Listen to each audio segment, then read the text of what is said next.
les ans, la Fondation Berlier nous amène un véhicule assez extraordinaire. Mais alors là, ils ont fait très fort.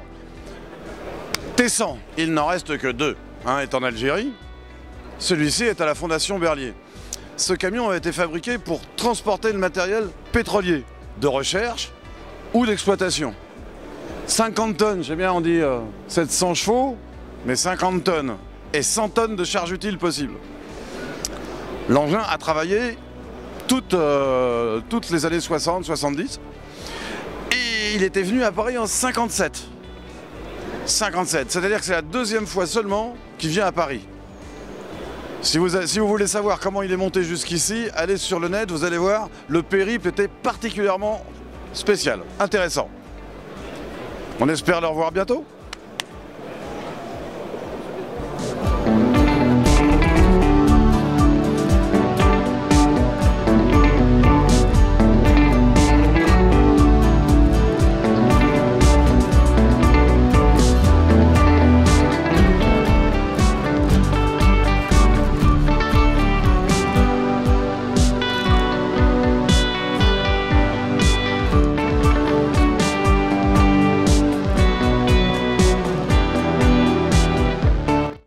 Comme ça. Oui, oui, oui.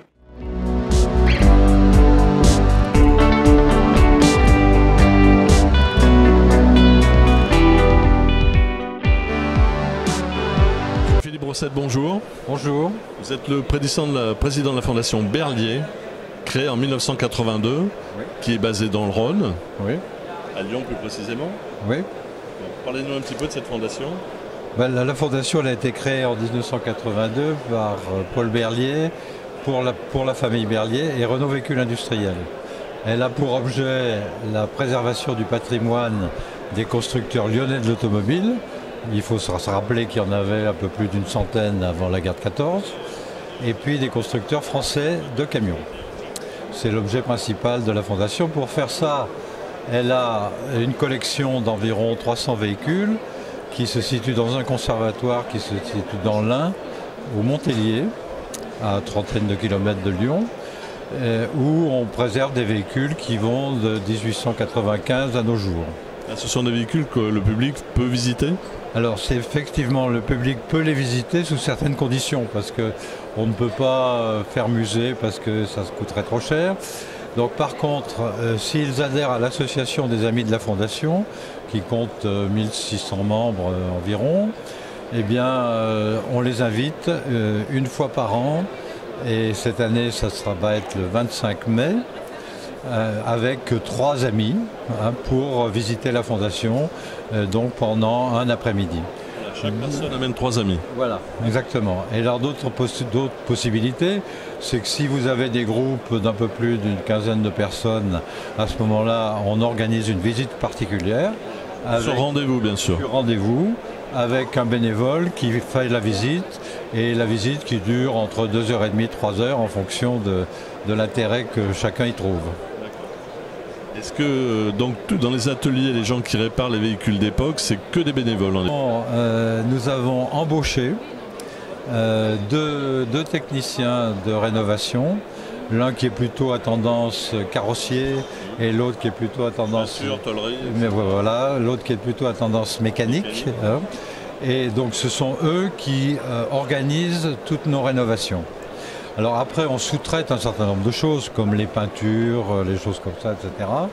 Et puis on a sporadiquement des bénévoles qui contribuent ou qui aident. Et donc ça, c'est en fonction des besoins que l'on peut avoir les uns les autres. Voilà. Est-ce que vous avez des véhicules qui sont en réserve, en attente de restauration? On a des véhicules qui sont à différents stades. Oui. Plus ou moins avancés. Plus ou moins avancés, c'est-à-dire on a les véhicules rénovés se situent au Montélier, donc ceux-là ils sont tout beaux, ils sont bien présentables. Il y a des véhicules qui sont, disons, à Vénissieux, qui pourraient être mis au Montélier, où on pourrait faire tourner avec ce qui se passe au Montélier. Et puis il y a des véhicules à rénover. En général, on cherche à avoir des véhicules qui soient complets et pour lesquels et qui ont un intérêt particulier. et que l'on rénove en fonction soit du sponsoring que l'on peut avoir, soit du temps que l'on a, soit de l'intérêt qu'ils représentent. Et puis on a des véhicules qui sont là pour faire des pièces. Uniquement, je cherche pas les pièces. Voilà, donc qui sont à l'état d'épave et qui peuvent faire des pièces pour les autres véhicules. Ces véhicules, comment vous les récupérez? Est-ce que des fois c'est des familles, des héritages des personnes décédées et on retrouve ce type de véhicule? Oui, alors en général nous on n'achète pas. Hein, donc vous prenez ce qu'on vous donne? On prend ce qu'on nous donne, on recherche des choses quelquefois, mais on essaye de ne pas acheter parce qu'on n'a pas les moyens d'acheter des choses. Pas le budget. On n'a pas de budget pour ça. Et donc on a des gens qui retrouvent dans des granges, dans des greniers ou dans des garages quelquefois qui n'ont pas été ouverts pendant des années et des années. On retrouve des véhicules et ils ont la bonté de nous les donner. Des fois c'est des bonnes surprises. Ah, très bonnes. Alors on en a eu une excellente l'année dernière puisque on avait récupéré une limousine Berlier de 7 places qui avait été murée dans un garage pendant quelques dizaines d'années. Et le garage en question devant être détruit, enfin l'immeuble devant être détruit, la famille qui possédait ce véhicule nous a dit bah, écoutez, venez le chercher, il est à vous. Donc on l'a récupéré. On l'a fait concourir au Grand Prix Motul de Rétromobile l'année dernière. On a eu le premier prix. Et donc on a une subvention qui va nous permettre de commencer cette rénovation. Parce que, un petit budget quoi. Qui sera un petit budget de départ parce que c'est quand même très cher à rénover et ça sera la mise de départ. C'est bien. Voilà. Et donc on a d'autres véhicules. On a eu un notaire aussi qui un jour, une famille qui s'est éteinte. Donc avait un véhicule dans une grange dans le Jura. Et donc ils nous l'ont donné. Et alors c'est curieusement ce véhicule qui est daté de la guerre de 14. Et donc le dernier propriétaire avait été à la Deuxième Guerre mondiale et n'était pas revenu. Et alors on a été le prendre et alors ça a créé une forte émotion dans le village en disant ils viennent prendre notre véhicule. Et donc on l'a rénové. Il est aujourd'hui au mémorial de Verdun. Hein. Et on l'a présenté quand même au village en disant voilà ce qu'on a fait de votre véhicule. On leur envoyer des invitations puis ils viennent le voir. Voilà, exactement. Ouais. Ah bah c'est des bonnes donations, ça c'est des bonnes surprises. Oui, tout à fait. Et alors, bon, il y a aussi des choses qui nous intéressent modérément, mais en général, on cherche des véhicules qui sont bien particuliers d'une époque donnée et sur lesquels on peut raconter une histoire. Parce que notre conservatoire, c'est pas uniquement de faire des beaux véhicules bien peints et bien jolis, c'est surtout qu'ils racontent une histoire de ce qui s'est passé à cette époque-là, de ce qu'ont fait les gens, de pourquoi ils l'historique, historique de ceux qui les ont fabriqués, de ceux qui les ont utilisés. Et en fait, nos visiteurs sont surtout intéressés par cela. Comme vous êtes une fondation, est-ce que vous touchez les subventions, par exemple? Comment? Vous touchez des subventions à titre de fondation? Pratiquement pas. Alors nous, nos moyens d'existence sont d'abord les adhérents qui cotisent. Donc comme j'ai dit, il y a 1600 adhérents. Deuxièmement, on a des produits dérivés. Alors vous avez vu là sur le stand, il y a des maquettes, des livres, etc. Donc ça, c'est pas mal non plus. On a, si possible, des accords de mécénat. Alors, Michelin, par exemple? Non, alors pas Michelin. Mais on a un accord de mécénat avec Renault Trucks, dont on est quand même les racines. Hein, les racines du camion français. Hein, donc on a un accord de mécénat avec Renault Trucks et on n'a pas d'autres subventions étatiques ou autres. Alors, rappelez-nous vos coordonnées pour que justement les membres sympathisants puissent s'inscrire. Pour s'inscrire, il faut aller sur Internet. Vous allez sur le site officiel de la Fondation Berlier. Hein, et sur ce site officiel, vous avez la capacité d'adhérer. Hein.